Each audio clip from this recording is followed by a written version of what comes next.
Assalamualaikum warahmatullahi wabarakatuh.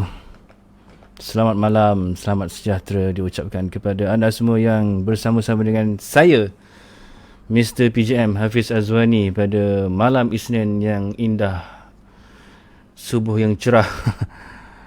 Macam mana dengan audio saya pada malam ini? Sebelum tu saya nak minta maaf dulu kerana ini adalah percubaan pertama dan juga live pertama PGM sepanjang kita berada di Facebook ni sejak 2010. Inilah kali pertama kita buat live stream macam ni. Dan pula saya pun tengah cuba menggodek-godek ni. Rasanya okey tak? Sound semua macam mana pada malam ini? Okey, kita ada kawan-kawan kita dah mula masuk sekarang ini. Cik Ai, terima kasih. Oh, sound double itulah tu saya duk menggodek daripada siang tadi. Adalah setting yang silap tu. Pasal tadi saya pasang music tau. So macam mana, okey tak sekarang? Saya dah tutup music. Imran Herman, solo ambush. Solo ambush tak boleh keluar mengambush kerana PKP ya. Alright, Firdaus Abdullah. Waalaikumsalam warahmatullahi. Alhamdulillah. Okey, Sofian, Khairul Sofian, steady bang. Terima kasih. Abdul Rais masih menonton di channel 821. Okey Rais, tak apa. Tengok dulu. Okey, nanti dah tengok boleh join kita pula. Alright, Alhamdulillah. Khairul Sofian, audio ngam Alhamdulillah. Tadi saya mula-mula saya nak letak background music lah kan, ala-ala DJ radio, tapi saya risau takut nanti dia akan efek. Macam tadi pun saya try test dekat phone, berdouble-double bunyinya. Jadi saya rasa elok lah kita buat cara bercakap ni je lah ya. Khairi, sound jelas. Rafiq Abdul Rahman, waalaikumsalam. Terima kasih Rafiq Abdul Rahman. Waalaikumsalam Khairi. Alhamdulillah. Mic suara tak ada masalah. Okey. Mat Hassan, terima kasih. Kita ada 22 orang yang menonton ni, masih menantikan lagi. Baik, seperti yang dijanjikan, kita pada malam ini nak berbicara berkenaan dengan Royal Rumble 2021. Saya tadi sebelum live saya sempat membongkau almari nak mencari t-shirt ni. Dah lama sebenarnya saya tak pakai t-shirt ni. Ada kat bawah-bawah tu, saya keluarkan semua. Saya baik jumpa 15 minit sebelum saya ke udara tadi. Okey, Akmal Syakir, terima kasih Mr. BJM. Okey, kita ada Syarul Aizat Harun, kita ada Anas Sina, Firdaus Abdullah. Alhamdulillah, terima kasih. Okey, kalau clear okey lah tu, senanglah kita nak berbual kan. Baik. Okey, siapa yang dah menonton Royal Rumble pagi tadi? Saya pasti semua yang dah masuk ke dalam sesi live pada malam ini telah pun selesai menonton.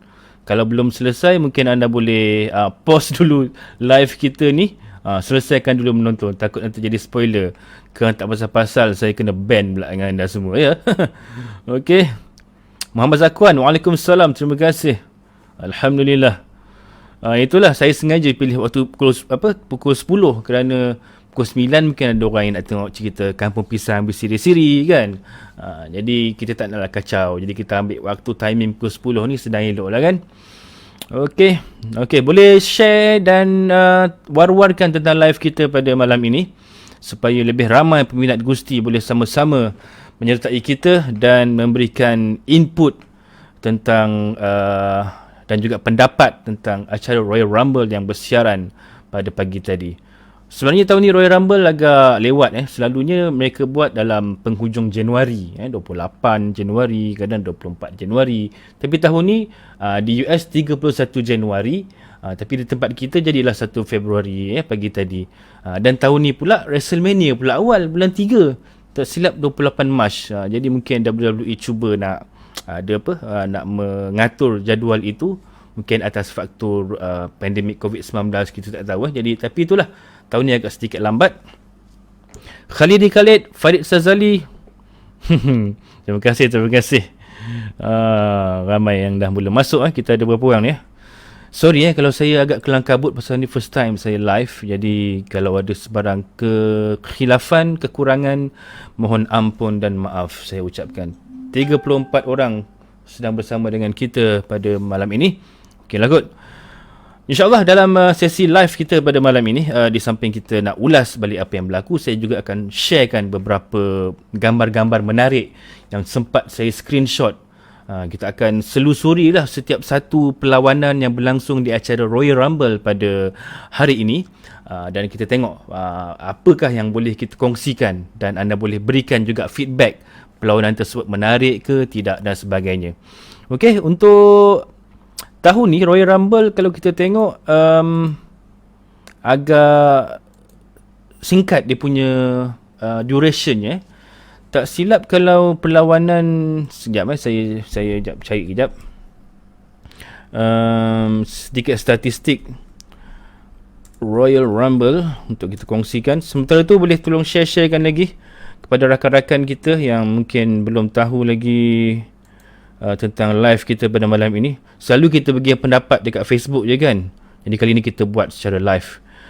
Okey, dalam perlawanan Royal Rumble wanita tahun ini, dia bersiaran selama 58 minit 48 saat, kurang sejam Dan untuk perlawanan Rumble lelaki juga 58 minit 28 saat.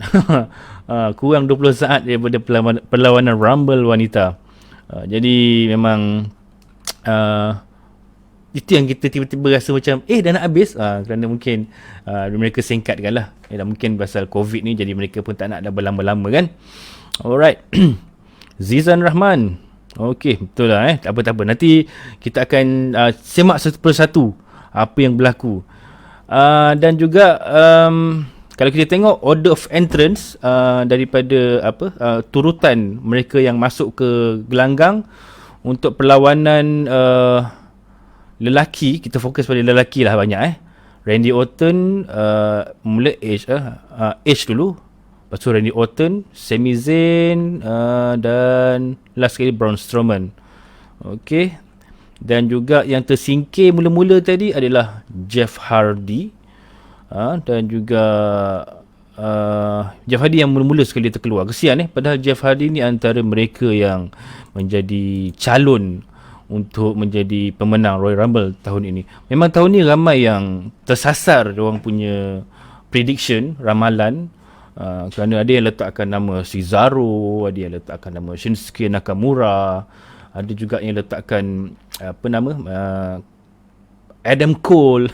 Tapi haram tak ada Adam Cole. Yang ada pun seorang je wakil NXT pada edisi kali ini, iaitu Damien Priest. Okay. Satu yang saya suka Rumble tahun ni adalah mereka punya kemasukan peserta itu variasinya banyak. Variasi macam mana maksud saya? Kalau kita tengok Rumble-Rumble sebelum ini, kalau jenis ada satu ataupun beberapa faction, kadang-kadang dalam satu faction tu 4 orang masuk, 3 orang masuk. Nasib baik tahun ni tak berlaku macam tu. Saya menjangkakan mungkin Retribution akan ada wakilnya di samping Mustafa Ali, mungkin Slapjack ke Tiba ke, bagi nak mengisi kuota 30 orang tu. Juga Hurt Business, yang ada hanyalah Bobby Lashley sahaja. Tapi MVP Cedric Alexander dan juga siapa seorang lagi tu, Shelton Benjamin, tak ada. Jadi maksudnya cantiklah dia punya variasi tu, dan juga beberapa orang peserta-peserta kejutan yang nanti kita akan cerita satu persatu. Baik, dah 10 minit lagi saya membebel ni, belum masuk cerita lagi ni. Okey, alhamdulillah. Siapa tadi? Saya nampak nama-nama dekat sini. Okey, Anasina, Muhammad Zakwan, Khairul Sofian, Khalid, Farid Sazali, tak terbaca saya ni. Ahmad Mukmin, Azwan Adnan, Waalaikumsalam Azwan, Aiman Haziq Nazri, Umat Akhir Zaman, Brother Buang, Syahrul Hikmi, Farid Sazali. Okey, ramailah. Saya tak tersebut. Nanti kalau sebut satu-satu nama nanti tak habis kita bercerita. Baik, saya rasa kita boleh terus fokuslah kepada beberapa perlawanan. Kita akan buat analisis satu persatu perlawanan yang menghiasi acara Royal Rumble pada tahun ini. Okey, baik. Alright. Kita mulakan dengan perlawanan pertama yang berlangsung di kick-off Royal Rumble pada hari ini, di mana perlawanan bagi merebut kejuaraan bergu wanita di antara juara wanita bergu wanita Charlotte Flair dan juga Asuka dan menentang pencabar mereka iaitu Shayna Baszler dan juga Nia Jax. Perlawanan ini biasa-biasa je lah. Kita pun dah menyaksikan beberapa kali mereka dua pasukan ini bertemu dan dia punya outcome dia tu kita dah boleh jangka lah. Tapi mungkin kerana nak memberikan sesuatu kepada Charlotte Flair, maka mereka telah mengatur perlawanan ini dan kejuaraan telah pun berpindah tangan. Sekejap. Okey. Ni satu saya nak cerita ni. Masa Charlotte buat somersault ni di luar, kalau kita perhatikan sikit lagi kepala Charlotte nak terantuk bucu meja pengulas ni. Saya risau betul masa tengok ni tadi. Cakap, ish, sikit lagi nak kena. Kalau kena tu, aduhai, benjol kepala. Kalau setakat benjol kepala tak apa, jangan concussion. Kan? Tapi memang sikit lagi nak kena. Kalau anda boleh replay balik babak ni, memang nampak dia punya jatuhan tu hampir-hampir mengenai meja Michael Cole, meja pengulas ketika itu kan. Sebaik tak kena lah. Okay. Alright, macam mana anda rasa perlawanan Nia Jax dan juga Shayna Baszler menentang Charlotte dan juga Asuka ni? Adakah menarik ataupun sebaliknya? Kita tengok lagi. Inilah punca mengapa mereka kalah pada hari ini, di mana bapa kepada Charlotte ni, orang tua Miang ini, dah mula menggatal dengan Lacey Evans, dan Lacey Evans telah pun mengganggu perlawanan dengan menumbuk Charlotte menggunakan barang lah, sama seperti yang kerap dilakukan Ric Flair zaman-zaman muda dulu kan, sembunyikan barang dalam spender. Itulah yang Lacey buat ni. Allah, gambar ni pun saya sebesalah nak tunjuk, tapi itulah yang berlaku kan. Itulah hakikat yang perlu diterima, dan akibat daripada main barang itu menyebabkan Charlotte pengsan dan berjaya ditindan, dan kejuaraan pun bertukar tangan. Itu dia. Menang lagi Nia Jax dan Shayna Baszler. Tapi betul lah, dua orang individu ini, Nia dan juga Shayna ini, memang sangat mendominasi lah. Dua-dua memang ada kelebihan masing-masing. Shayna dengan kebolehannya dalam MMA, dari segi lock, submission, technical dan sebagainya. Manakala Nia Jax pula seorang powerhouse. Jadi memang kalau mereka menang balik ni, saya tak pasti siapa agaknya yang boleh mencabar mereka. Kalau boleh pun mungkin budak-budak NXT lah kot. Tapi dalam roster-roster utama ni macam belum nampak lagi kan. Jadi hari tu Charlotte dan Asuka ni dia nasib baik dapat bergabung dan dapat mengalahkan. Itu pasal dia orang tu main eventer kan. Jadi saya tak pasti siapa rasanya yang anda rasa boleh untuk merampas kejuaraan bergu daripada Shayna dan Nia Jax ni. Kalau boleh anda semua kongsikan. Bakal mati dia Charlotte. Itulah. Tak siar kata Charlotte tengokkan Lacey Evans tu kan. Tapi comel juga Lacey Evans ni sebenarnya kan. Kalau saya jadi Ric Flair pun kata orang dah nak memberi kan. Charlotte pisang lah bang. Dah kelar title champion, bapak dia pula paling kasih. Itulah.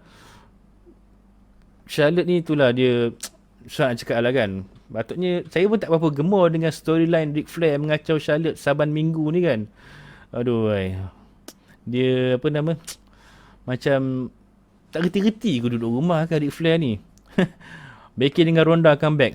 Mungkin. Itulah saya kata, kalau nak mengharapkan yang mid-carder ni semua untuk nak menewaskan Nia dan juga Shayna, memang jauh lah dia punya harapan tu. Tapi saya rasa perlukan main eventer macam yang saudara Syarul Aizat katakan tadi lah. Jillian Hall dan Billie Kay mungkin juga dapat kalahkan menggunakan suara mereka kan. Nyaring tu kan. Tak mustahil. Rhea, itulah saya dah kata Bianca Belair dah cantik lah, dan juga Rhea Ripley lah. Kalau mereka bergabung ni memang meletup babur lah kan. Alright. Okay, Amirul, terima kasih.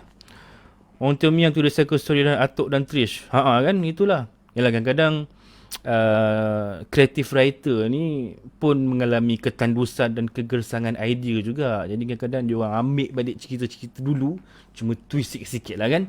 Okay. Tak minat Shena sebab dia macam lelaki sikit. Tapi Goldie silap mata. Kalau awak tengok Shena tanpa makeup yang sering dipakai di TV tu, dia sebenarnya agak ayu juga tau sebenarnya. Cuba awak tengok-tengok kat IG dia kan. Nampak dia punya natural beauty tu lebih menyerlah berbanding dengan solekan dia di dalam TV. Alright.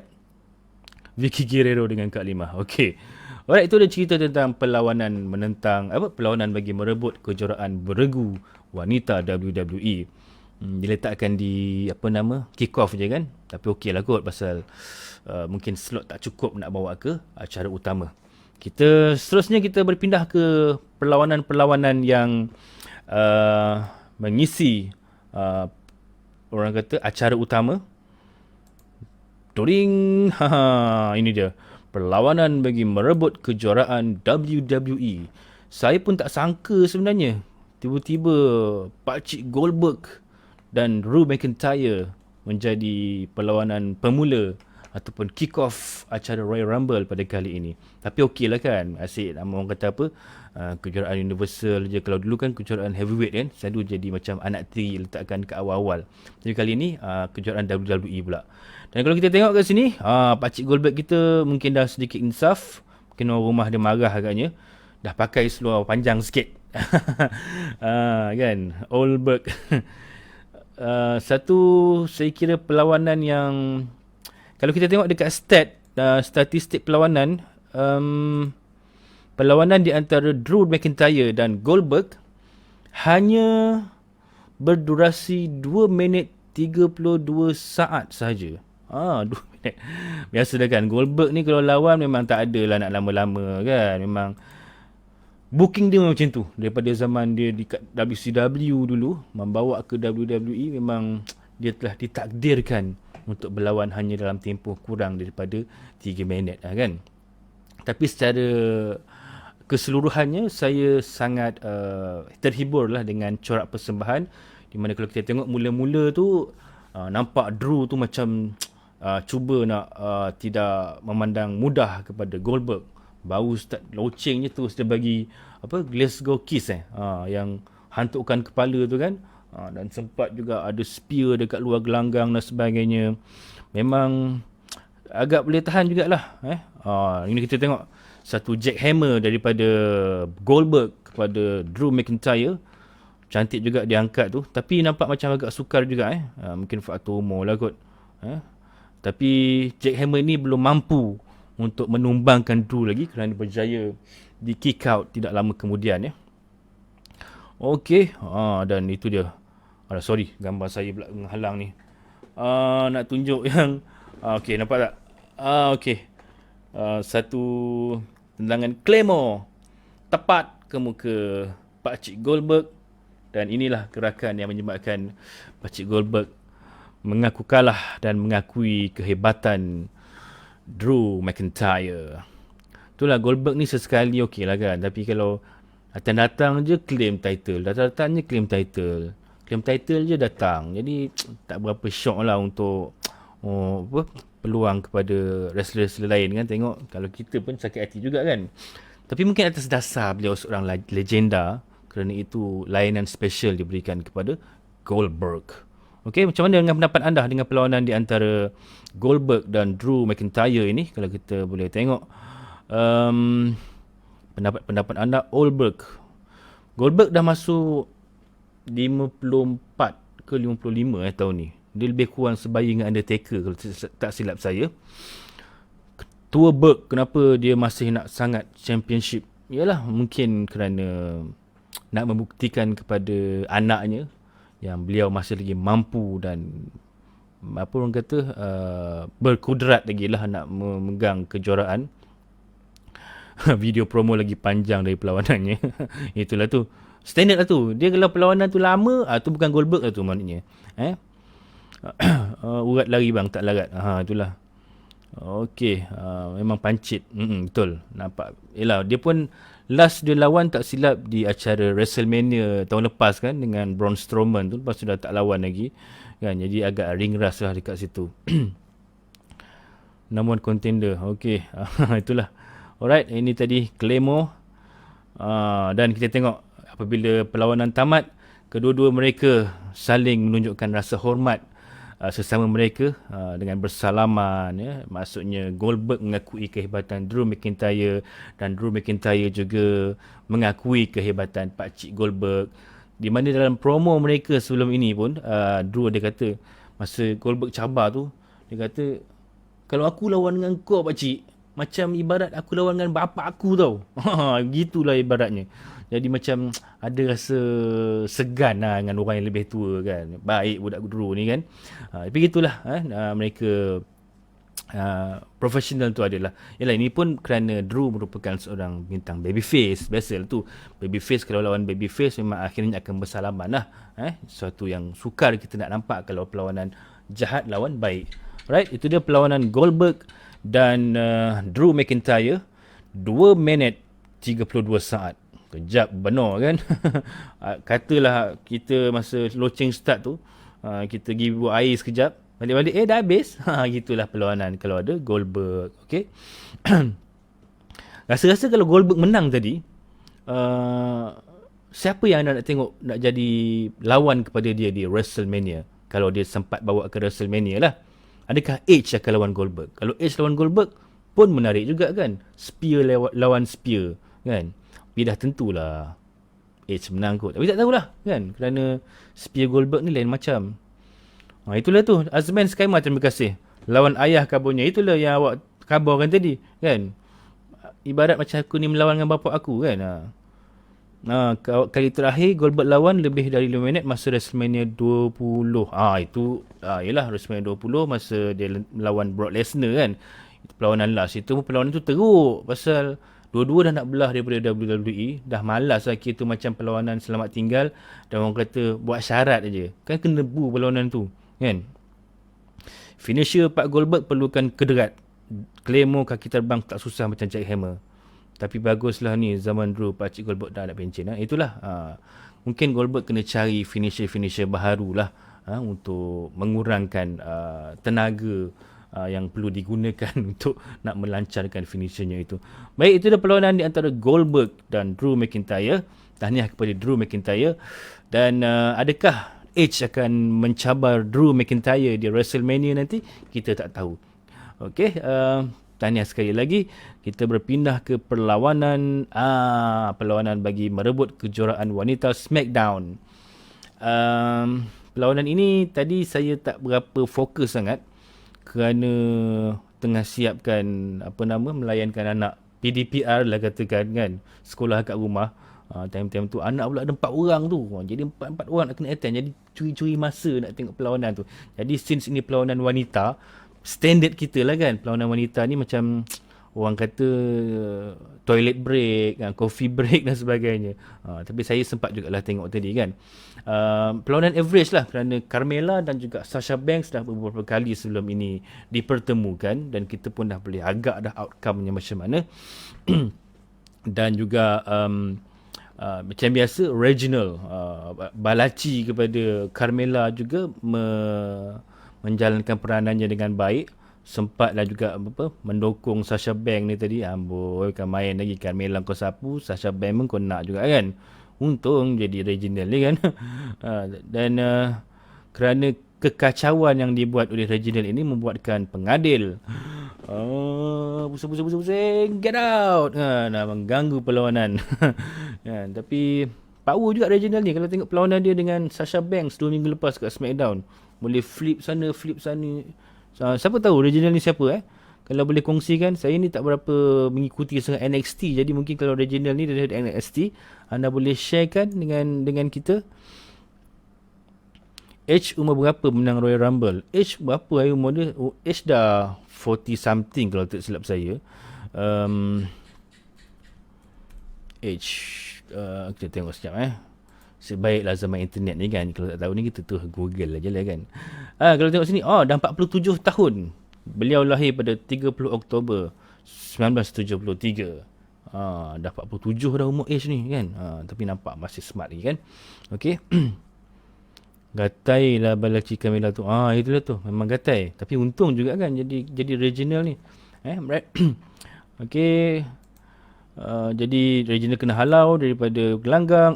Ni satu spot yang juga sama juga mengerikan macam Charlotte juga tadi. Masa dia buat suicide dive ni, nampak leher Carmella tu macam nak sama dengan insiden masa Lita lawan Trish dekat main event Raw tahun 2004 dulu. Dia punya leher tu terdongak masa tu kan. Nasib baik tidak mengalami kecederaan lah semasa buat suicide dive ni. Ngeri betul. Mesti Cody Graves yang sedang menonton tu rasa seram sejuk melihatkan kekasihnya diambang, orang kata apa, bahaya macam gitu kan. Tapi berani jugalah suicide dive, dan cantik juga suicide dive yang dilakukan oleh Carmella tadi.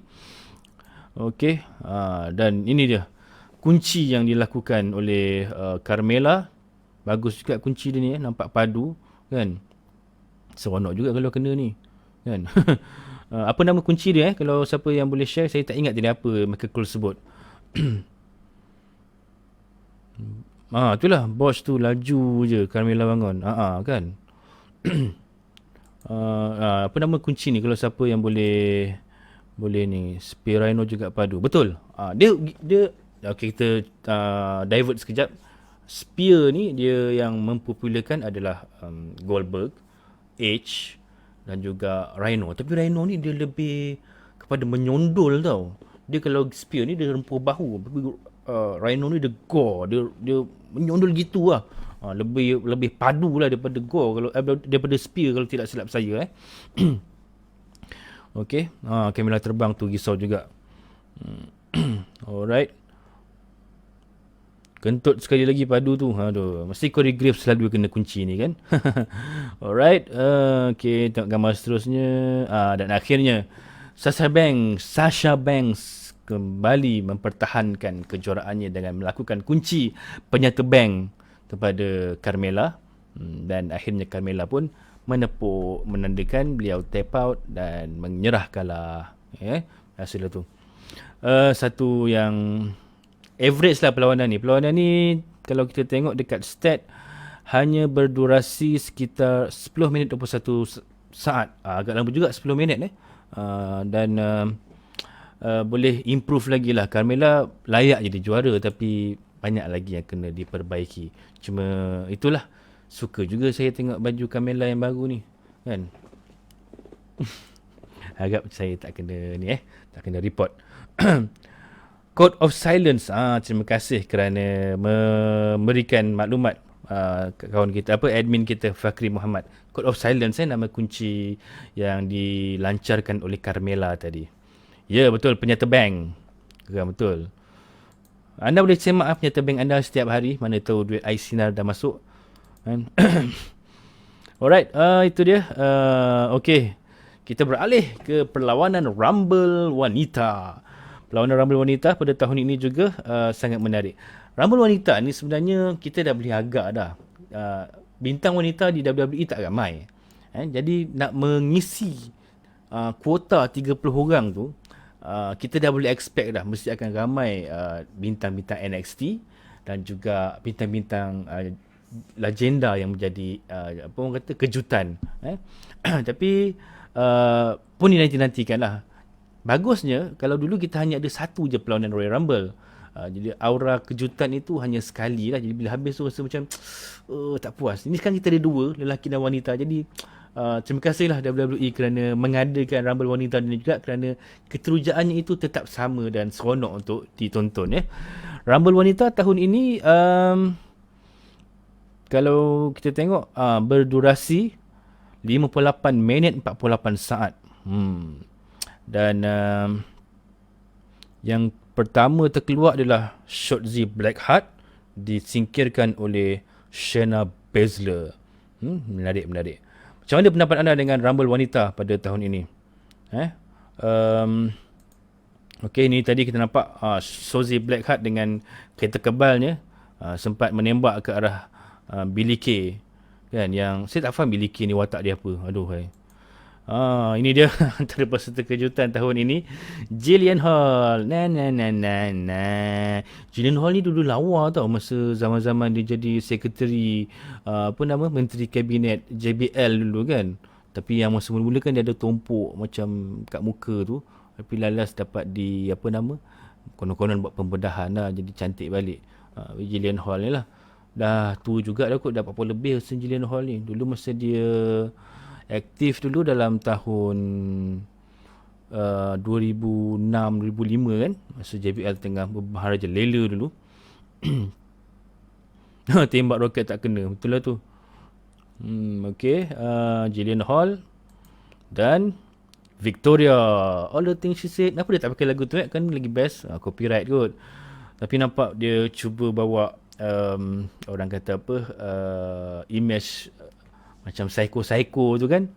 Ini adalah kemunculan pertama Victoria setelah, saya rasa last dia di WWE 2006 last dia di WWE. Kemudian beliau berhijrah ke TNA dan sempat menjadi juara knockout di TNA lah dengan menggunakan nama Tera. Dan tak silap sekarang ni Victoria dia mengusahakan kedai makan ataupun macam bar atau restoran lah. Dan pernah juga membuat kemunculan di acara Hall of Fame tahun 2019 hari itu. Nampak beliau menjadi salah seorang daripada tetamu yang diundang lah sempena penganugerahan Hall of Fame kepada Torrie Wilson waktu itu. Tapi nampaklah ada kesan-kesan penuaan sedikit kepada Victoria ni kan. Tapi okey lagi lah kan. Nampak pun memberikan saingan yang padu jugalah. Bukan kata masuk terus tersingkir kan. Azman Sukaima. Victoria bini Charlie Haas. Serius kan? Saya pun tak tahulah fakta ni. Terima kasih kerana berkongsi. Victoria rupanya bini Charlie Haas. Nice. Okay. Dah macam ahli Avengers dah. Itulah tu kan, Spider-Man. Sebaik tak kena claim dengan Marvel. Ini memang kita dah boleh expect lah. Dia memang dah beberapa kali Rumble wanita memang beliau akan muncul. Hari itu pun dalam Legends Night di acara Raw yang 2-3 minggu lepas pun dia ada juga. Kak Tori kita masih lagi menawan dan mengancam. Jadi memang seronok lah kalau menonton. Encik Ibrahim bin Alwi, terima kasih. Abang safety officer kita. Kawan saya kerja kapal pun join live saya pada malam ini. Vicky Guerrero tak masuk ke? Vicky Guerrero sekarang kat AEW kan, yang dia menguruskan siapa nama yang transgender tu, Nyla Rose. Jadi dah jadi orang AEW dah. Charlie Haas telah bercerai, jandanya Miss Jackie. Bertukar-tukar pasangan kan. Dan cerita sikit tentang Torrie Wilson ni. Antara yang menjadi kegeraman rakyat jelata jugalah dia ni. Kalau anda masih ingat lagi perlawanan, bukan perlawanan lah, pertandingan di Judgment Day 2003. Jangan kau berani-berani nak menggoogle Judgment Day 2003 ya, yang melibatkan Torrie Wilson ni. Sebarang saham-saham dosa tu saya tak naklah bertanggungjawab. Saya sekadar mention saja untuk tujuan research dan penyelidikan.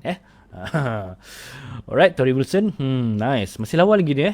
Torrie Wilson ni dia jadi ni fitness instructor sekarang. Tu pasal nampak badan dia masih bergetah. Jadi tak pelik lah kan. Okey, siapa lagi gambar kita boleh tengok kat sini? Seorang lagi peserta kejutan, Mickie James. Tak silap Mickie James sekarang dia dah mengikat kontrak, legend kontrak lah dengan WWE. Kerana itu beliau dah mula slow lah. Last beliau muncul tahun lepas rasanya. Ke 2 tahun lepas saya pun tak berapa ingat.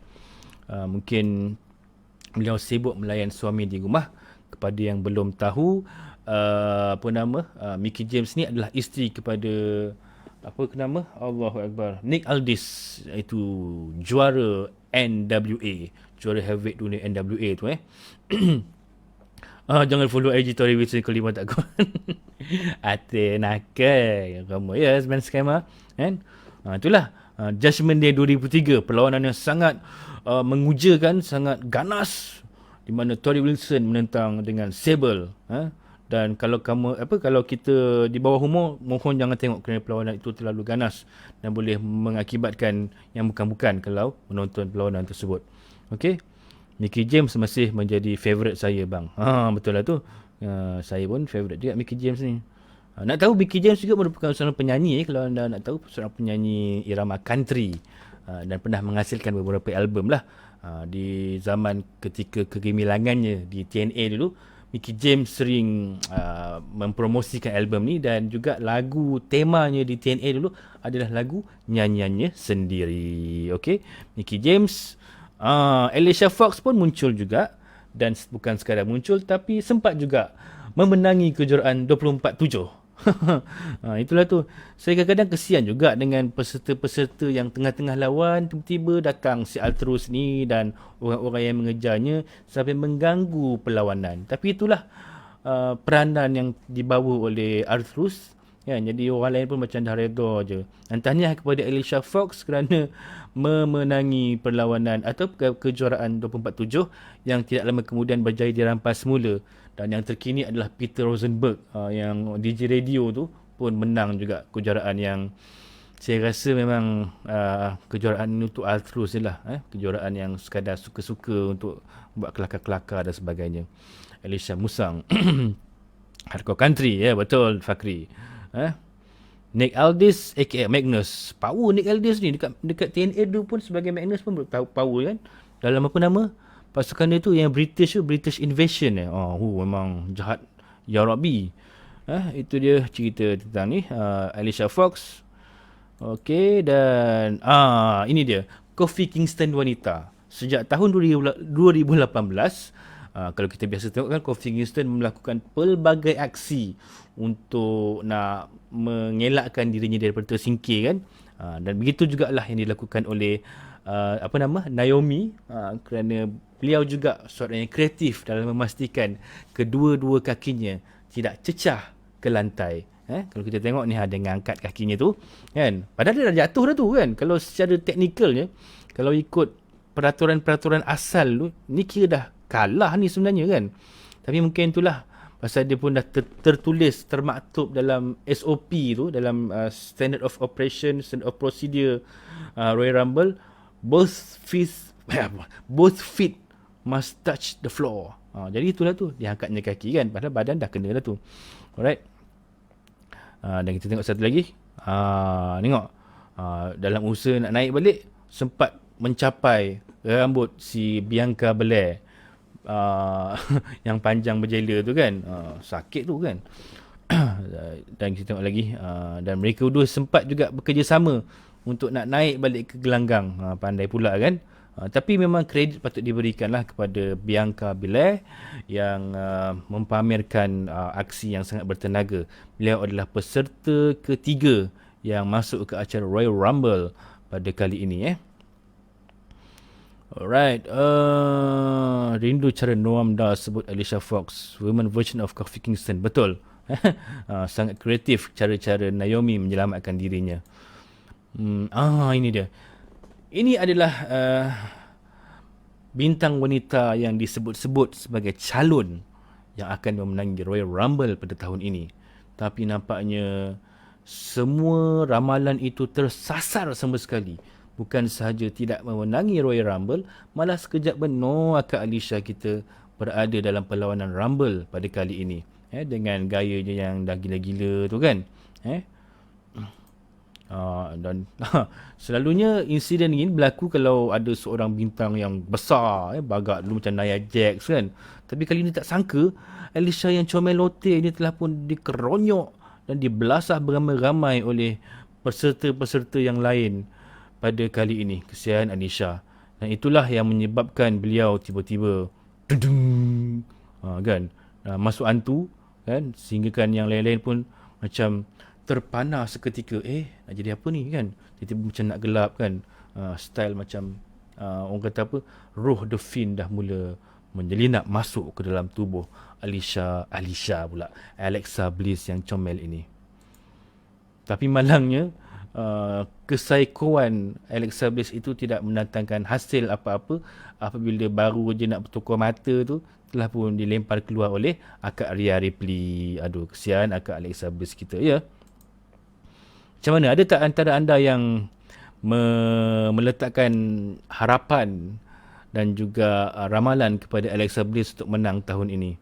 Kan? Nampaknya tak menjadi kenyataan kan? Kesian. Tapi itulah dah nasib kan. Mungkin ada lagi perancangan yang lebih baik untuk Alexa Bliss lepas ni kan, membuatkan beliau tidak memenangi Royal Rumble kerana konfrontasi ataupun sengketanya dengan Orton masih belum selesai. Kita pun tak tahu Finn itu apa statusnya sekarang. Adakah beliau masih hidup ataupun dah bertukar watak? Kita pun tak tahu kan. Jadi mungkin Alexa berfungsi sebagai pengantara ataupun penyampai kepada apa yang disampaikan oleh The Finn kepada mereka-mereka yang bersengketa dengan Finn, terutamanya Randy Orton. Kesian minggu lepas kena RKO dengan Orton. Zalim benar Orton ni. Asuka lawan Alexa Bliss dekat WrestleMania. Tidak mustahil kan? Kerana Bianca Belair di SmackDown, mungkin dia akan kejar kejuaraan SmackDown. Jadi kita tak tahu. Tapi kita mengharapkan agar Alexa teruslah dengan karakter yang psycho-psycho ni, kerana rasanya dia akan memberikan kelebihan jugalah. Kalau sebelum ni guna muslihat tangan bengkok tu kan, ni dah jadi psycho ni, mungkin lebih banyak senjata-senjata rahsia yang akan digunakan. Okey.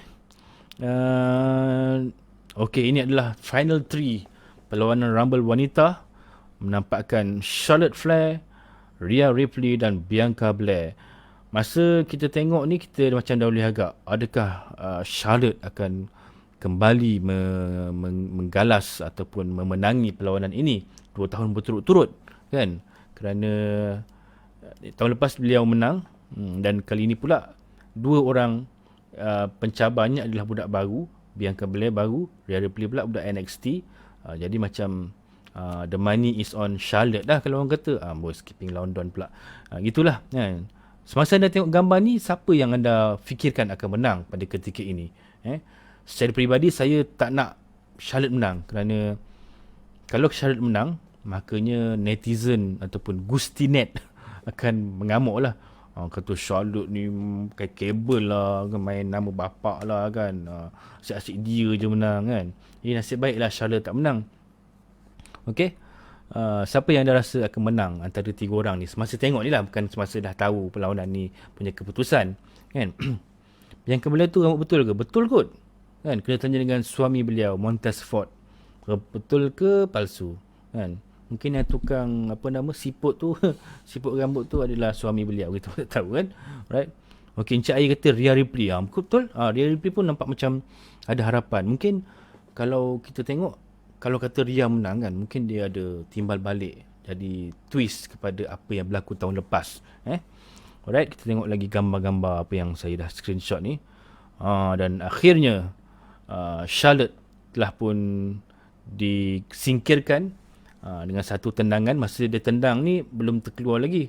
Lepas tu kena satu lagi tumbukan kalau tak silap oleh Rhea Ripley sejurus selepas tendangan ini dihadiahkan, dan terjatuhlah Charlotte ke bawah. Kesian Charlotte. Tu kan. Elok siap macam boleh orang kata lompat lagi kan. Diri tegak lagi. Alright. Dan menyebabkan hanya tinggal 2 individu. Alamak, saya terpaksa sensor sikit gambar ni kan. Akak Rhea Ripley ni boleh tahan juga ni. Kan. Jadi 2 orang bintang. Bagus booking WWE pada tahun ini kerana meletakkan 2 bintang muda, bintang baharu, bintang yang masih hijau untuk headline Rumble pada kali ini. Selalunya kita asyik-asyik orang yang sama je. Tak Charlotte, Sasha Banks. Tak Sasha Banks, Bayley. Tak Bayley, Becky. Sebaik Becky tak ada. Sebaik Becky tengah dalam pantang. Kalau tidak, tak mustahil Becky menang lagi. Tapi kali ini mereka meletakkan 2 bintang muda, 2 bintang baharu yang mempunyai prospek dan future yang amat cerah, iaitu Rhea Ripley dan juga Bianca Belair.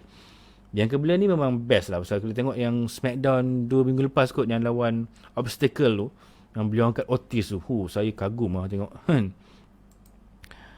Dan inilah dia penyudah apabila Bianca Belair berjaya menyingkirkan Rhea Ripley. Walaupun ada usaha nak counter masa mula-mula itu, tapi akhirnya kemenangan berpihak kepada orang rumah Montez Ford kan. Syabas kepada Bianca Belair dan tahniah diucapkan. Selamatlah pergi ke WrestleMania untuk menentang siapa Sasha Banks lah kot kan. Kalau kata beliau memilih untuk kejuaraan wanita SmackDown, saya tak fikir dia akan mencabar Asuka kerana beliau dekat SmackDown. Tapi macam-macam boleh berlaku dan kita tunggulah nanti pengumuman siapakah dan kejuaraan manakah yang akan dipilih oleh Akak Bianca Belair. Okey. Okey, Kanta Razif, terima kasih kerana bersama. Era new norm ini, puas tak tengok Royal Rumble kali ini? Betul. Royal Rumble kali ini rasanya sangat menghiburkan. Walaupun tidak 100%, tetapi seronok, tak ada rasa bosan tu kan. Alright. Jadi kita tengok lagi gambar-gambar. Kita nampaknya dah bersiaran selama 47 minit Tak terasa pula saya membebel ni. Alright. Okey. Ini kita beralih pula kepada perlawanan lelaki terakhir berdiri megah, iaitu last man standing bagi merebut kejuaraan Universal di antara Kevin Owens, gaya macam siapa nama? Greg Hamilton sebut nama tu kan, menentang Roman Reigns. Macam biasa kita dah tengok beberapa kali Damon ni bergasak, beberapa kali mereka ini bertemu, memukul sesama sendiri, dan perlawanan ini pun kita sebenarnya dah boleh agak dah siapa boleh menang, kerana kita merasakan bahawa untuk masa beberapa bulan menuju ke WrestleMania ni memang akan dimasukkan filler-filler bagi nak mengukuhkan kedudukan Roman Reigns sebagai juara Universal di WWE. Jadi saya secara peribadi pun memang rasa memang Owen tak ada harapan dah nak menang, walaupun memberikan tentangan yang sengit. Tetapi itulah, lain macam sikit perlawanan pada kali ini. Tak apa, kita banyak lagi nak ulas pasal perlawanan last man standing ni. Dan kalau kita tengok, ini adalah satu, kalau okey tak gambar ni, kalau tak jelas sorry pasal saya ni saya screenshot daripada video tau. Saya screenshot guna VLC. Ketika ini memang amat mengejutkan apabila di belakang tu nampak nama Owen dilanggar dengan kereta golf ni. Agak kuat juga sampai pecah dia punya windshield tu. Teringat Survivor Series 1999 masa Rikishi melanggar Stone Cold. Lebih kurang inilah. Macam orang kata apa, macam deja vu pula. Si Roman ni sedara dengan Rikishi, si Owen ni pula menggunakan gerakan stunner macam Stone Cold. Sama pula ceritanya ya. Tapi itulah, agak kuat juga dilanggar tadi. Nasib baik Owen sempat memusingkan badannya dan dapat melompat tu yang melanggar kepada windshield tersebut. Dan ini pula adalah cubaan Owen.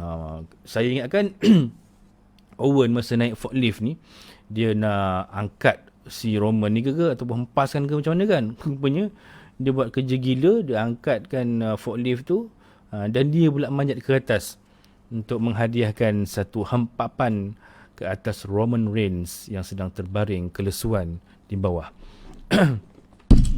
Sorry. Ini macam mana anda tengok? Okay. Alright. Perlawanan ni. Okay, jap. Sebenarnya ada lagi cerita dia. Jap Okay. Ini dia satu lagi momen yang menarik dalam perlawanan antara Owen dan Roman ni. Minta maaf saya minum sekejap. Tekak kering. Bismillah. Tapi spear ke LED board yang dibuat oleh Roman pada kali ni macam tak berapa padu lah. Tak macam zaman-zaman lawan dengan Braun Strowman dulu kan. Patutnya bila buat hempasan ni, bagilah ada api ke current ke apa kan, bagi nampak ganas sikit. Tapi macam tak ada apa-apa. Boleh jadi momen jugalah. Dan ini yang menjadi masalah besar kepada pergelutan Universal ni, di mana Roman telah menggunakan taktik keji, menggunakan gari, tapi akhirnya gari tu makan tuan dan beliau telah pun digari di celah-celah tiang tu kan. Mungkin plan asalnya nak gari dekat tiang-tiang biasa ni kot, tapi Owen mungkin nak menang dengan cara yang lebih mudah, dan dia buat macam itu. Masalahnya ini kalau ikutkan ni dah kiraan ke-9 ni. Roman dah tak boleh nak bangun. Maka ditariknya referee tu dan dihantukkannya ke benda yang kat depan ni, terhantuk. Pengadil pun pengsan kan. Standard lah pengadil ni kalau kena sentuh gitu pun boleh pengsan kan. Nak bagi mengelakkan. Kalau ikutkan secara teknikalnya, Owen dah menang dah ni pun kan. Tapi itulah, ada lah. Dan itu dia, Pakcik Paul Heyman datang untuk menyelamatkan keadaan, berusaha untuk membukanya, ibarat macam abang bomba yang membantu mengeluarkan mangsa yang tersepit dalam kereta untuk membuka gari. Tapi malangnya, Allah, jadi masalah pula kan. Kalau anda ingat lagi, yang momen ini adalah pengadil dah kira sampai 5 tau. Tapi tiba-tiba pengadil berhenti. Macam, ni lama pula orang tua ni. Tak boleh buka kunci ni kan. Jadi, itu yang macam, alah kan. Mungkin silap kepada Paul Heyman lah kerana tak training membuka kunci. Ataupun mungkin ruang-ruang yang digari itu terlalu sempit untuk sampai menyukarkan Pakcik Paul Heyman untuk membuka kunci tu. Cuba dibuka di belah sini tak boleh, buka dekat tangan Roman tu pun tak boleh kan. Masalah betul. Tapi itulah, obvious sangat nampak pengadil menghentikan kiraan. Aduh, jam. Dah kira sampai 5 tu kan. Ref satu hal, si Owen pun ni, sampai bersila-sila dah kan. Roman Owen pula, aduh dia pula kena standby. Gila lah nak sudah dia orang ni kan. Aduh, potong betul. Dia nasib baik bukan di hadapan penonton secara live kan. Penonton secara maya je. Kalau tidak mesti dah kena boo dah dia orang ni kan. Owen pun, aduh kata rosak anak punya program. Tengok, ni bijak sikit lah. Sepatutnya Roman, bila dah tahu tak boleh buka tadi, dia teruslah masa kiraan ke-5 ke ke-6 tu duduk mencangkung gitu. Sekurang-kurangnya kaki dia tu dah berpijak lah kan. Kira ada exception lah juga kan. Tapi dah, orang kata dah kiraan ke-20 rasanya baru dia terfikir nak buat macam ni. Yang si Pakcik Paul ni pula tak boleh nak buka kan. Aduh itulah, salah kunci ke apa tak tahulah. Dan akhirnya berjayalah juga dibuka oleh Pakcik Paul Heyman. Dan Owen menerima, orang kata kunci, dan begitu mudah Owen tertidur. Mungkin kerana penat sangat menunggu Paul Heyman membuka kunci, membuatkan beliau ngantuk. Dan kebetulan dah dikunci gini, mudahlah Owen lelap kan. Dan kejuaraan pun berjayalah dipertahankan oleh Roman Reigns. Terima kasih Owen kerana mencuba, dan bolehlah cuba lagi di masa akan datang. Ada pendapat ataupun ada yang cakap-cakap lah mengatakan kalau Owen menang kejuaraan Universal daripada Roman kali ini, mungkin di acara Fastlane nanti dia lawankan Goldberg, mengulangi semula sejarah Fastlane 2017 dulu ke kan untuk kejuaraan Universal. Tapi nampaknya tak menjadi. Wasitnya curang. 2 word for you, you're fired. Itulah ref makan suap. Saya dah agak dah, saya memang dah jangka dah ini pasal ref yang pertama tu dah pengsan. Ref yang kedua ni mestilah kena ulur dengan Paul Heyman dah. Kau kira sampai 5 je kan. Lepas tu kau buat lah gaduh-gaduh kepala ke, masuk kocek ke tangan kan, buat betulkan wire ke lampu ke kan. Nak bagi mengisi masa sementara nak membuka tu kan. Aduh, terus jam. Tunggu bulan tak timbul-timbul. Kan? Macam mana pendapat anda dengan perlawanan merebut kejuaraan Universal ni? Dari segi aksinya macam mana? Kan? Adakah cukup ganas ataupun anda expect lebih lagi daripada Roman dan juga Owen? Roman bagi air sinar. Kan? Tapi itulah perlawanan average lah. Kita pun dah tahu dah boleh jangka dah outcome-nya kan. Siapa rasanya lepas ni anda fikir akan menjadi pencabar seterusnya kepada Roman Reigns? Adakah Daniel Bryan? Adakah Shinsuke Nakamura? Adakah Cesaro? Ramai sebenarnya yang berbakat kat SmackDown tu. Mungkin juga Seth Rollins. Mungkin kita boleh saksikan Rollins jahat menentang Roman jahat. Satu pertemuan yang menarik tu kan. Saya sebenarnya lagi suka tau jahat lawan jahat. kerana dia lebih dramatik berbanding baik lawan baik. Baik lawan baik ni kadang bosan kalau lawan. Salam dululah, gomol-gomol dululah kan. Kalau jahat lawan jahat ni dua-dua dia ada cara nak menang dengan cara-cara yang menjengkelkan. Jadi lagi seronok untuk ditonton. Fastlane ke? Rasanya Chamber dulu kot. Saya pun tak pastilah Farid. Nanti kena check balik lah. Rasanya dalam dekat-dekat tu. Okay. Ending spoil Farid Mustafa. Syarahman kata kena ganti Zan Hassan. Zan Hassan tak boleh terbang ke US. Kalau tidak dah boleh upgrade dah kan. Alright. Itu dah cerita perlawanan bagi merebut kejuaraan Universal WWE di antara Roman Reigns dan Kevin Owens. Okay, tahniah kepada Owens. Kesian Owens ni sebenarnya kan. Beliau sebenarnya patut dia dapat push lagi untuk jadi juara sekurang-kurangnya kejuaraan antara benua ke kan.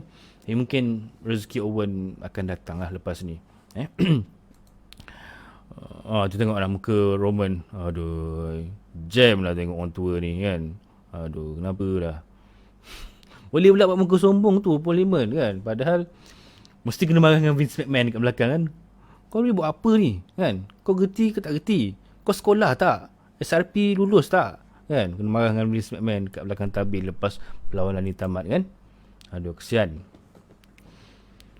Nakamura lawan Roman kat WrestleMania sebab kat SmackDown hari tu Roman dan Jay bantian Nakamura. Tak mustahil man. Betul juga kan. Kerana nak tunggu head of the table yang sebenar si Rocky tu entah bila tahun kan. Jadi kena ada filler jugalah. Bila nak ke laut bang. InsyaAllah ujung bulan 2 nanti saya ke laut. Okay, saudara Izzuddin kata Chamber dulu, lepas tu Fastlane. Fastlane maksudnya selang seminggu sebelum WrestleMania ke macam mana? MFM Vince McMahon. Agak saya gitulah kan. Yalah, kena marah kan. Mesti malam ni Paul Heyman off handphone lah kan, merajuk. Okay, ni nampak muka kekecewaan pada Roman walaupun beliau menang pada kali ini kan. Tak guna punya Paul Heyman.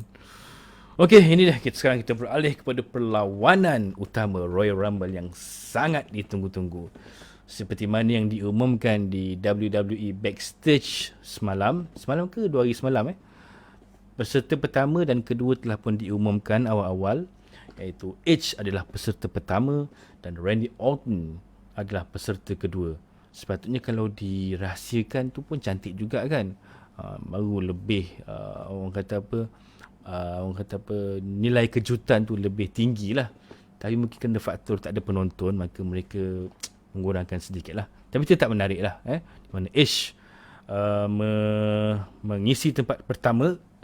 Kalau tahun 2010 dulu masa dia menang, dia di tangga ataupun di tempat ke berapa ke 30 masa yang dia menang 2010 dulu. Siapa yang masih ingat?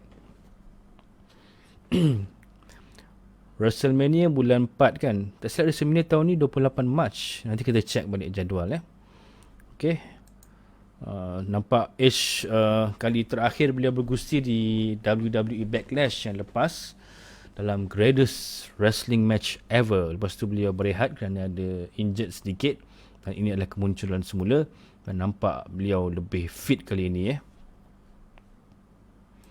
Okey, ini dia. Mereka pertama kali kita tengok perlawanan Rumble bermula dengan orang kata apa, brawl sampai melarat keluar ni kan. Satu yang menarik dan orang kata segar untuk Royal Rumble ke edisi ke 2021 ni Kalau kita tengok betul-betul punya lepas dendam. Okey, Farid terima kasih. Nombor 30 kan. Alright, okay. Ini dia menggunakan kerusi. Dan inilah momen yang menyebabkan Orton terpaksa dibawa keluar daripada perlawanan ini kerana dikatakan cedera. Tapi kita dah boleh agak ni kan. Cederanya itu takkanlah akan disia-siakan peluang tersebut kan. Tak apa, kita relax dulu. Jadi kita cerita lagi. Ini dia. I spin the face of people who don't want to be cool. Carlito, itu dia yang menjadi kegemaran rakyat jelata Carlito ni. Tak silap last beliau muncul adalah pada tahun 2010 kan, ke 2011 gitulah lebih kurang. Akhirnya beliau muncul semula dengan senyuman di wajahnya dan nampak Carlito sekarang berisi. Sebenarnya dah beberapa tahun ni memang Carlito dah build up ataupun memang banner badan ni tau, jadi sado lagi. Beza kan daripada zaman-zaman ketika kegemilangannya dulu kan.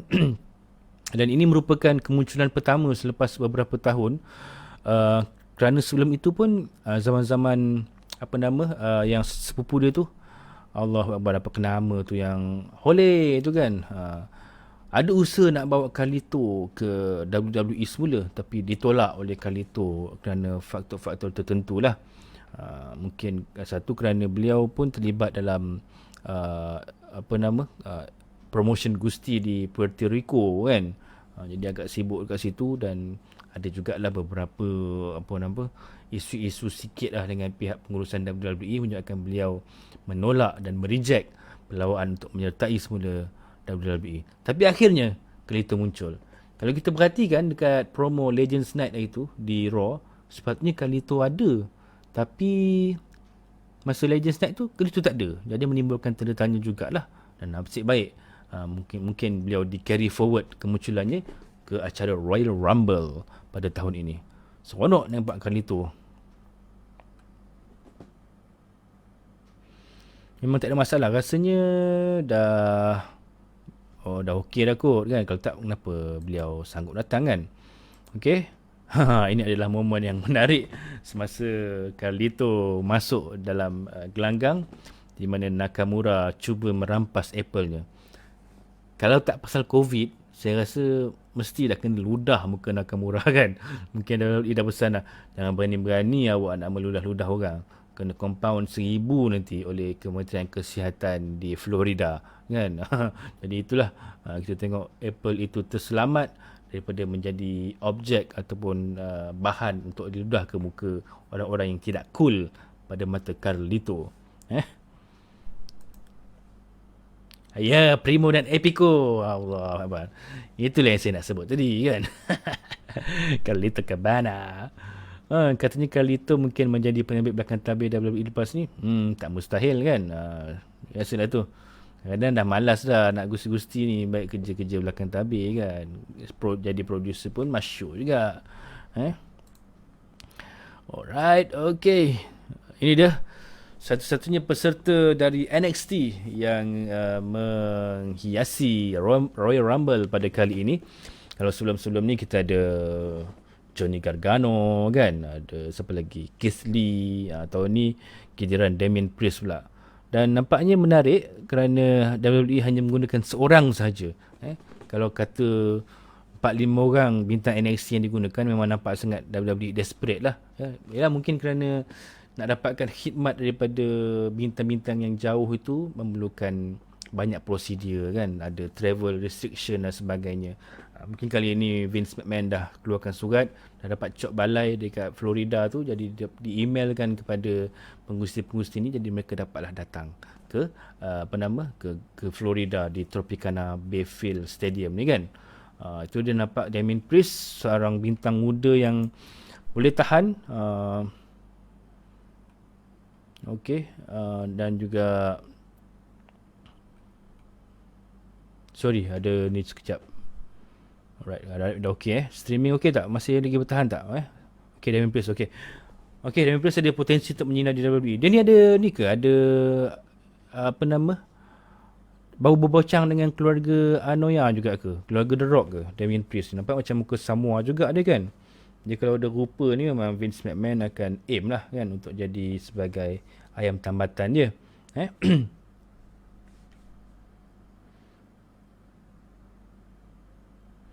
Alright. Damien Priest, syabas kerana nampak. Ini dia. Seorang lagi bintang legenda yang turut membuat penampilan di acara Rumble pada kali ini. Tidak lain dan tidak bukan Jentera Merah Perkasa, Big Red Machine Kane.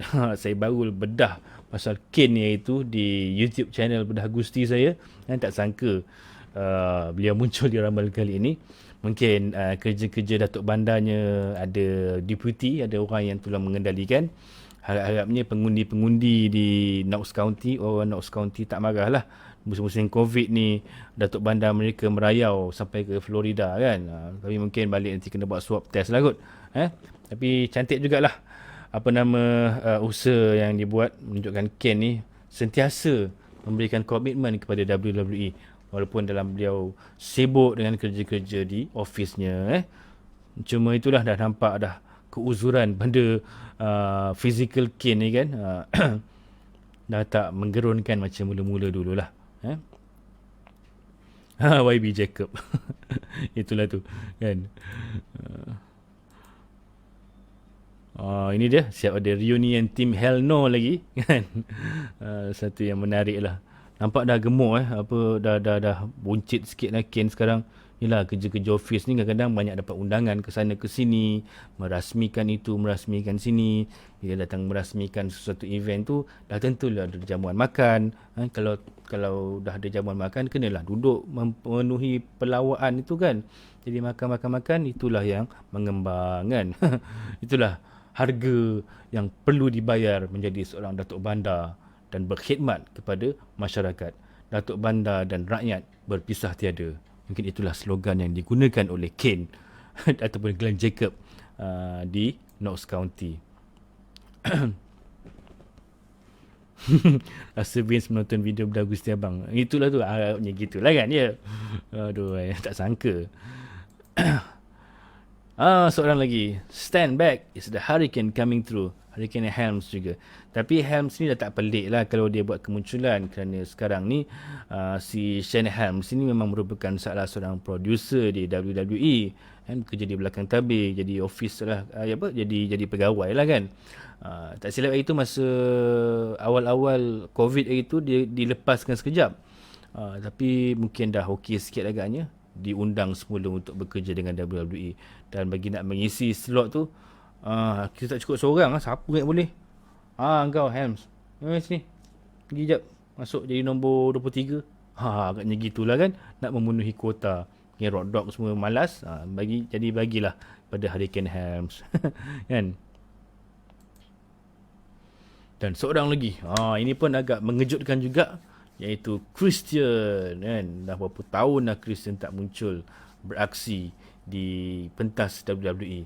Selalu hanya buat kelakar dan lawak jenaka saja kan di channel WWE Network. Dan nampak pun saya memang minat Christian ni tau. Memang walaupun dia sangat underrated, tapi seronok tengok dia ni kan. Terutama masa zaman-zaman dia jadi Captain Charisma di TNA dulu masa dia kembali ke WWE tahun 2008. Saya mark out habis kot masa dia return dekat WWE dulu kan. So dia memang ada karisma tau. Cuma itulah sayang beliau tidak digunakan sebaiknya dengan storyline One More Match dulu kan dengan Randy Orton. Hanya sempat bergelar juara dunia sebanyak 2 kali je kan. Dan beliau masih lagi duduk di bawah bayangan ataupun kepompong Edge kan. Tapi saya memang minat dengan Jey Reno ni. Memang saya respect pada beliau dan saya sangat gembira Christian membuat kemunculan di acara Rumble pada kali ini. Sekurang-kurangnya dapat meringankan sedikit bebanan yang ditanggung oleh Edge yang sedang bertarung bermati-matian di atas gelanggang daripada nombor 1 tadi kan. Satu yang agak melegakan lah. Dah clean macam mana dia ada masalah dia ada ketagihan steroid ke apa ke? Rasanya dah okey dah kot kan. Dia tak silap dia ada injury, tak silap Christian ni dia ada concussion tak silap saya. Jadi menyebabkan beliau memang berhati-hatilah untuk tidak bergusti lagi. Finisher dia unik. Bukan sahaja unik tetapi susah nak di-execute. Finisher Unprettier itu kan, ataupun Kill Switch tu. Memang nak kena berpusing lah apalah. Aduh, leceh betul kan. Dan jarang-jarang lah dia punya finisher tu dapat dilakukan. Tapi sangat unik kan. Dia ada concussion dan tak silap Farid. Ini dia Monday Night Messiah. Sekarang dah jadi Friday Night Messiah. Seth Rollins Beliau hari itu bercuti kerana macam kita tahu, uh, tunangnya telah pun melahirkan anak dan dapatlah beliau cuti bersalin. Tapi tak lama lah kan, biasalah bapa memang tak lama cuti bersalin, paling pun 2 minggu. Tapi pasal apa nama, bagi nak menjaga tunangnya itu, mungkin nak kena bangun malam, buatkan susu dan sebagainya, lama sikit beliau bercuti dan beliau telah muncul semula di Rumble pada kali ini dan menandakan bahawa Seth Rollins akan kembali aktif. Dan adakah kita dapat melihat Rollins menjadi salah seorang pencabar kepada Roman Reigns tak lama lagi, kan? Hanya masa yang menentukan, kerana sebelum ni beliau asyik duk bertelingkah dengan Dominic Mysterio dan Rey Mysterio juga kan, sampai dah malas dah orang nak tengok. Okey, siapa yang teruja dengan kemunculan semula Seth Rollins pada kali ini? Tyler Breeze tiru finisher dia, kan? Betul-betul SmackDown Savior. Tapi biasanya WWE ni dia takkan menampilkan dua monster heel dalam satu tempat. Mungkin kalau kata Roman dah jadi monster heel, Rollins pula mungkin sama ada dia ditukar semula menjadi watak baik, ataupun dia jadi jahat juga tapi dia tak ada termasuk dalam storyline Roman. Dia buat hal dia je, kan? Tapi kita tak tahu. Kita kena tunggulah minggu ni macam mana. Biasanya bila dah buat kemunculan di Royal Rumble ini, makanya akan ada storyline baharu, nak refresh semula jalan cerita masing-masing. Alright, sebelum ni saya nak fokus sekejap pada AJ Styles yang juga antara peserta favourite dan menjadi peserta yang saya letakkan orang kata apa, ramalan saya kepada AJ lah. AJ ada peluang nak menang tadi sebenarnya, dengan bantuan dengan Omos. Kalau kita tengok Omos berjaya juga menjatuh ataupun menarik orang daripada atas ke bawah. Ada nampak macam ada hint Omos ni nak bergaduh dengan apa ke nama, dengan Braun Strowman dan sebagainya, dengan Big E dan sebagainya, kan. Jadi macam nampaklah peluang yang lebih cerah daripada AJ, tapi malangnya AJ tersingkir awal pula. Sayang betul, kan.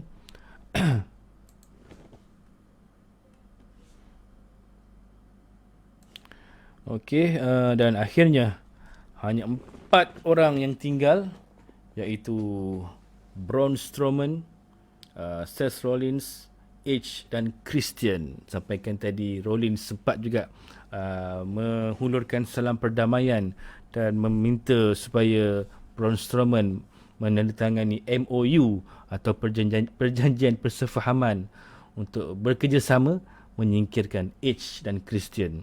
Mereka kan pernah jadi pasangan tag team kan tahun 2019 dulu, siap jadi juara bergu Raw lagi, kan. Tapi nasib baik Strowman tidak mudah termakan dengan kata-kata manis daripada Seth Rollins dan mengambil keputusan untuk membawa haluan sendiri. Tapi mengagumkan jugalah dan juga membanggakan juga kepada Christian kerana dapat jadi Final Four. Okay, setelah masing-masing tersingkir, akhirnya kita melihat Edge yang merasakan dirinya telah menang, tiba-tiba menerima satu RKO daripada Orton yang senang betul buat duit kali ini, kan. Keluar sekejap, pergi rehat, lepas tu dah last-last baru keluar balik dan menghadiahkan satu RKO kepada Edge. Kita dah rasa macam, ini upset gila ni. Memang kalau kata Orton menang lagi ni, memang akan menerima cemohan dan memang WWE cari nahas lah. Tapi nasib baik Edge berjaya orang kata apa, mengcounter cubaan untuk menyingkirkannya oleh Orton, dan akhirnya Orton yang berjaya disingkirkan, dan akhirnya Royal Rumble edisi 2021 menjadi milik Edge. Seterusnya mencipta sejarah sebagai individu yang mendapat slot pertama, entrance pertama dan menang. Tadi kalau kita dengar Michael Cole kata Edge adalah individu ketiga yang menjadi pemenang, ataupun orang yang dapat slot pertama dan menang. Dah tentulah beliau merujuk kepada Shawn Michaels pada tahun 1995, Vince McMahon pada tahun 1999, dan Edge. Biasalah tu, tahun 2004 kan tak ada pemenang kan. 2004 ada ke Royal Rumble? Tak ada kan Royal Rumble 2004 kan. Tapi katanya tahun tu lah yang sama juga orang pertama yang masuk dan dia lah yang menang kan. Iaitu mendiang Chris Benoit kan.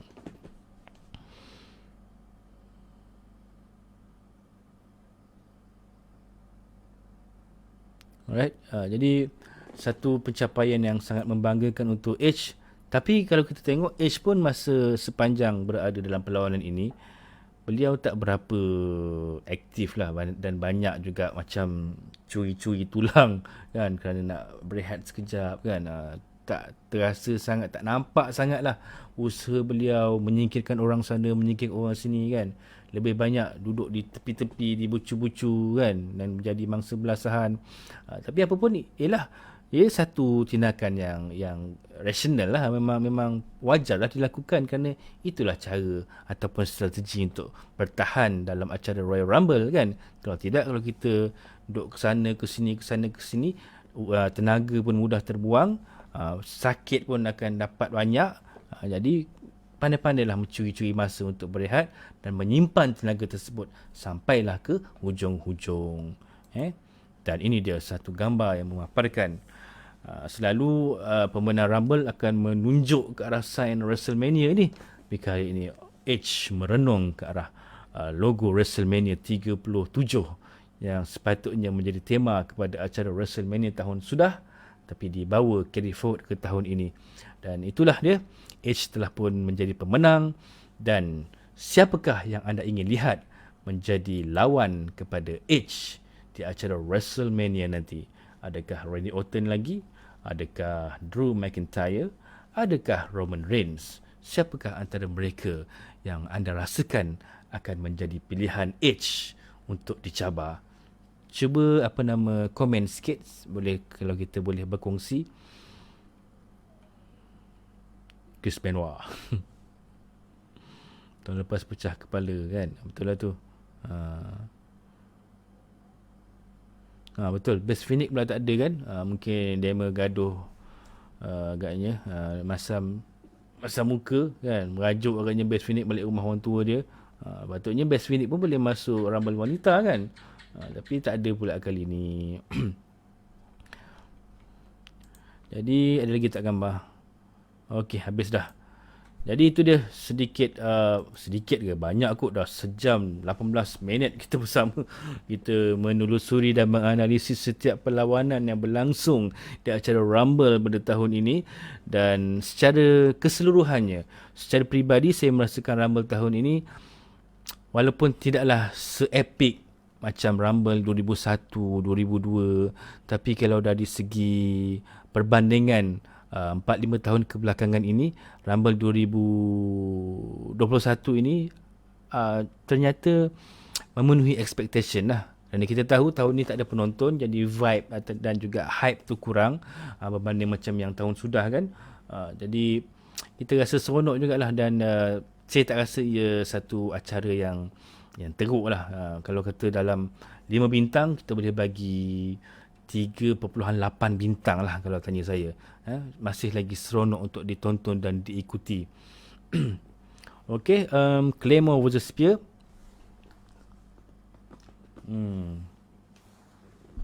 Tak mustahil kan.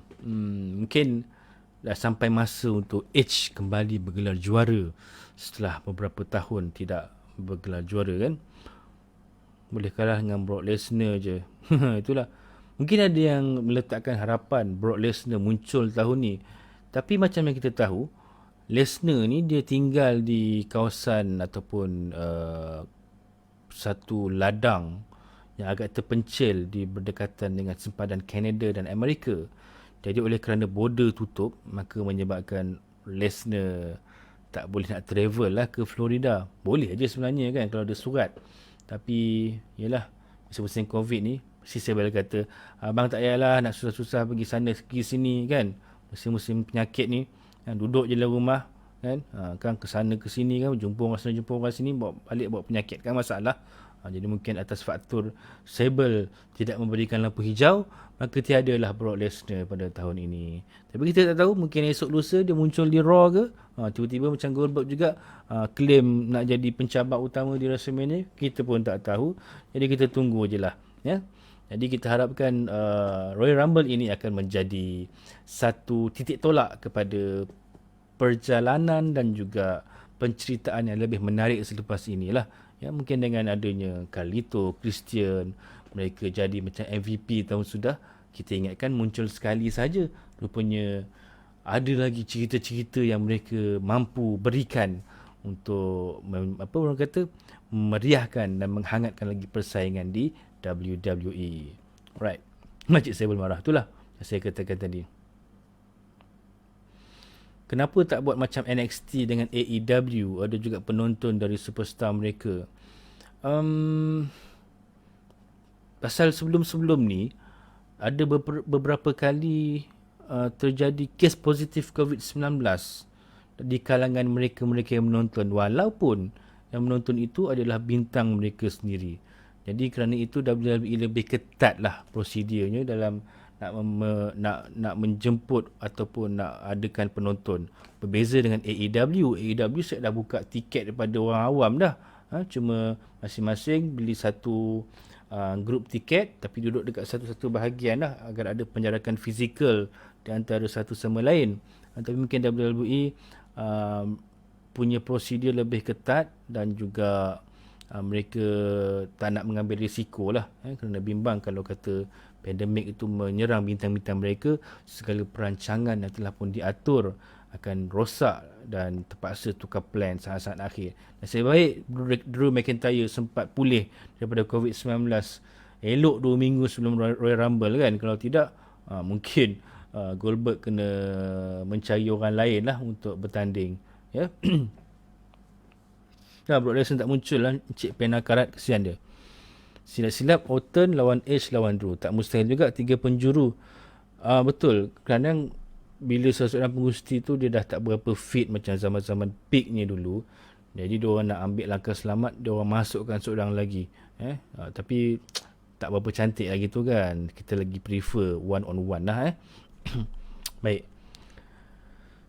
Saya rasa itu saja cerita pasal Rumble yang boleh kita kongsikan dan bedah pada kali ini. Kan? Jadi berapa bintang yang anda boleh berikan untuk Rumble tahun ini, kalau boleh kongsikan dengan kawan-kawan kita.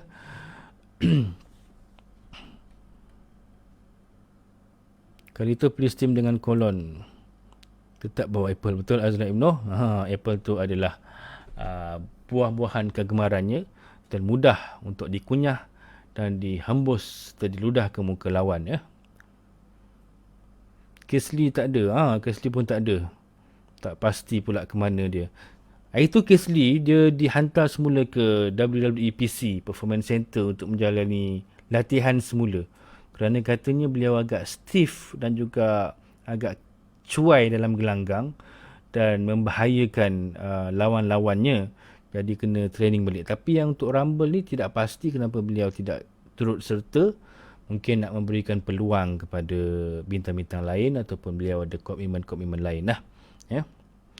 Syed Al-Idrus, terima kasih Syed 4/5. Nampak Syed Idrus pun lebih kurang macam saya. Lebih 0.2 mata daripada apa yang saya berikan tadi. Kalau tengok dekat cagematch.net, Internet Wrestling Database punya punya rating, rata-rata meletakkan dari 10 6.82 daripada para pengundi mereka untuk acara Rumble pada tahun ini.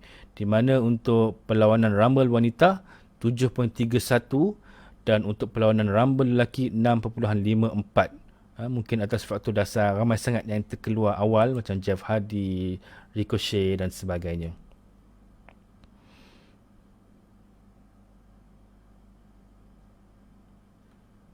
Betul. Kenapa J Uso tak ada kan? Itulah. Super saya nak bagi tahu. Bukan nak bagi tahu, saya nak nyatakan sekurang-kurangnya dalam perlawanan Universal antara Roman dan Owens tak ada interference daripada balaci-balaci si Roman ni kan. Satu yang menarik jugalah. Walaupun Roman akhirnya menggunakan cara yang agak keji untuk menewaskan Owen dengan melakukan low blow, tapi tak ada CJ, Uso dan Jimmy ke untuk mengganggu. Kalau tidak mungkin lagi menyirat kita tengok kan. Oh ya ke Mia Yim kena COVID-19 Oh saya dah berapa hari tak mengikuti berita hairan Gusti ni, jadi tak berapa tahu sangat. Okey, terima kasih kerana perkongsian. Oh, Mia Yim positif COVID. Oh, tu pasal Retribution Mustafa Ali seorang je yang mewakili ya. Yang lain-lain semua mungkin close contact, kontak rapat, jadi semua kena quarantine. Kesian. 6/10 Aiman Haziq kata, kecewa Jeff tersingkir awal. Syafiq Saleh kata, saya bagi 3 bintang, tak ada kejutan macam sebelum-sebelum ni, tapi match Roman Reigns best campur nyerap. Betul. Roman Reigns sekarang ni memang tak sangka. Kalau dulu orang boo dia kerana menyampah dengan watak karakter baik dia tu kan, yang sangat kuat dan sebagainya. Tapi sekarang memang rasa tak payah dipaksa-paksa kita nak boo dia. Memang rasa ish, menyerap betul lah. Memang menjadilah watak jahat yang dibawa oleh Roman ni. Saya memang suspect lah kepada Roman Reigns kerana berjaya membawa watak ini dengan jayanya. Kalau sekiranya penonton ada time ni, memang mesti lagi best lah. Tapi kalau penonton ada pula, mungkin benda sebaliknya pula berlaku kan. Mungkin akan kena cheer pula kan. Pasal kadang zaman-zaman norma baharu ni, pengurusi jahat yang mendapat sorakan yang lebih banyak daripada pengurusi baik kan. Itulah. Tapi kita meletakkan dan juga melahirkan rasa kagum kepada Roman lah kerana berjaya membawa watak yang menjengkelkan pada kali ini kan. Memang tribal ataupun head of the table punya karakter ni memang memang geramnya kan. Tunggu abang Dwayne yang datang nak settle kan. Itulah. Tapi boo dia yang natural lah kan. Betul-betul kita sakit hati. Alright. Baik, saya rasa kita jap. Saya nak tengok berapa orang yang bersama dengan kita pada malam ini. 31 orang, 51 like, 335 komen, 21 share. Terima kasih kepada anda semua yang sudi menonton live membedah Rumble pada kali ini. InsyaAllah kalau mendapat sambutan dan respon yang menggalakkan, mungkin kita boleh teruskan di sesi-sesi membedahan pay-per-view lain. Tapi itulah, saya ni kerja kapal, kadang-kadang 2-3 bulan kat laut, jadi tak boleh nak commit. Kalau kata saya memang kerja darat, mungkin saya boleh usahakan untuk buat seminggu sekali ke siri live macam ni kan. Okey, Samoa Joe tak ada dalam Rumble. Saya memang dah menantikan dah tadi. Kalau tiba-tiba lagu Joe berkumandang kan, dan Joe bangun buka baju dia tu dah naik, masih lagi gempak kan.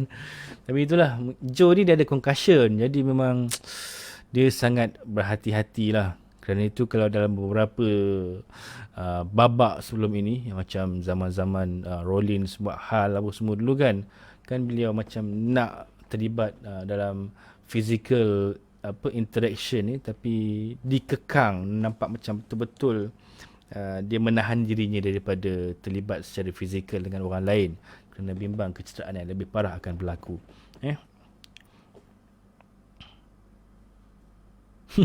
Booker T dia pakai ni GI Bro satu watak yang dibawanya masa zaman WCW dulu kan.